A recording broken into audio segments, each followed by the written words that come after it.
ओम शांति मित्रों, शुभ प्रभात। चलो सुनेंगे आज की कहानी। रेहड़ी वाला टाइटल है। रेहड़ी वाला।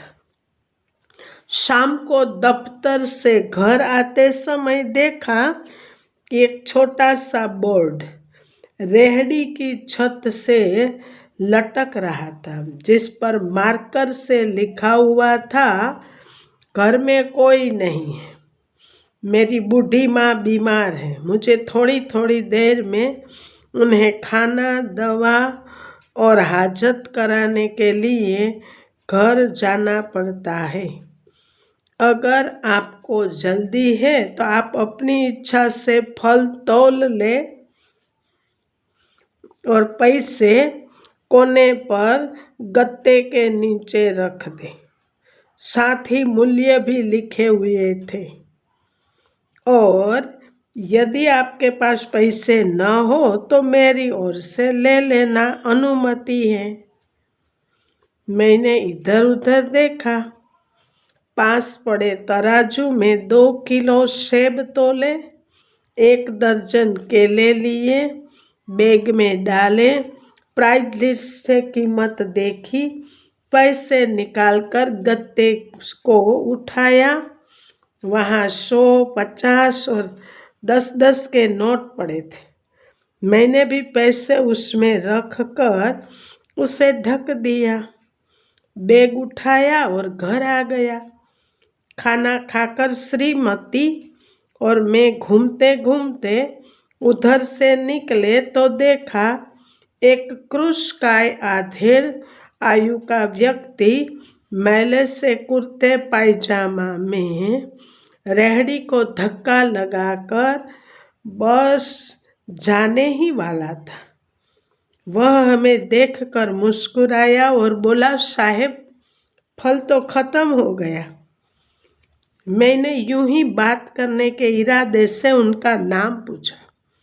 उसने बताया भी, लेकिन मैंने सुना अनसुना कर दिया और उत्सुकतावश रेहड़ी पर टंगे बोर्ड के बारे में जानना चाहा तो उसने बताया, पिछले 3 साल से अम्मा बिस्तर पर है, कुछ पागल सी भी हो गई है और अब तो उसे लकवा भी हो गया है।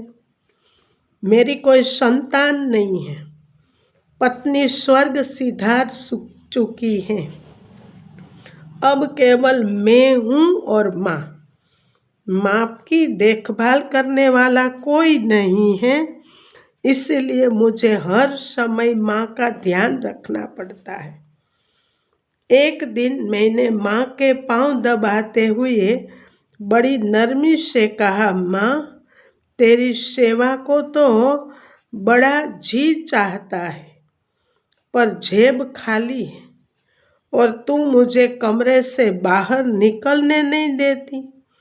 कहती है तू जाता है तो जी घबराने लगता है। तू ही बता मैं क्या करूं? अब आसमान से तो खाना उतरेगा नहीं। ये सुनकर माँ कमजोर सी हंसी और हाँफते कांपते उठने की कोशिश की। मैंने तकिए की टेक लगाई। माँ ने झुर्रियों वाले चेहरा उठाया, अपने कमजोर हाथों को नमस्कार की मुद्रा में जोड़ा और भगवान से होठों में बुदबुदा कर न जाने क्या बात की। फिर बोला, तू रेहड़ी वहीं छोड़ आया कर, हमारे भाग्य का हमें इस कमरे में बैठकर मिलेगा। मैंने कहा, माँ, क्या बात करती हो? वह छोड़ाऊंगा तो कोई चोर उचका सब कुछ ले जाएगा। आजकल कौन किसी की मजबूरी देखता है और बिना मालिक के कौन फल खरीदने आएगा? माँ कहने लगी, तू सुबह भगवान का नाम लेकर रेहड़ी को फलों से भर कर छोड़ कर आया कर और रोज शाम को खाली रेहड़ी ले आया कर। बस मुझसे ज़्यादा जुबान जोरी मत कर। मुझे अपने भगवान पर भरोसा है। अगर तेरा नुकसान हो तो कहना। 2.5 साल हो गए भाई साहब, सुबह रेहड़ी लाता हूँ, शाम को ले जाता हूँ।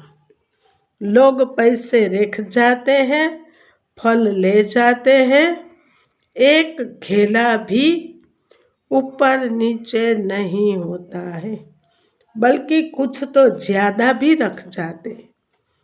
कभी कोई माँ के लिए फूल रख जाता, कभी कोई और चीज़। परसों एक बच्ची पुलाव बनाकर रख गई, साथ में एक पर्ची भी थी माँ के लिए। एक डॉक्टर साहब अपना कार्ड छोड़ गए, पीछे लिखा था, माँ की तबीयत नाजुक हो तो मुझे कॉल कर लेना, मैं आ जाऊँगा। यह मेरी माँ की सेवा का फल है, या माँ की दुआओं की शक्ति मैं नहीं जानता। न मेरी माँ अपने पास से मुझे हिलने देती है, न मेरा भगवान मेरा रिस्क रुकने देता है। माँ कहती है, भगवान तेरे फल देवदूतों से बिकवा देता है। पता नहीं माँ भोली है या मैं अज्ञानी हूँ।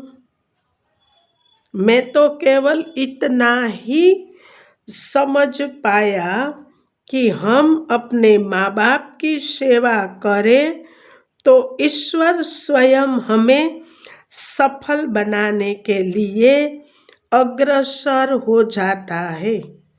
वह कहकर चला गया और मैं वहीं खड़ा रह गया, अवाक, किंतु श्रद्धा से सराबोर।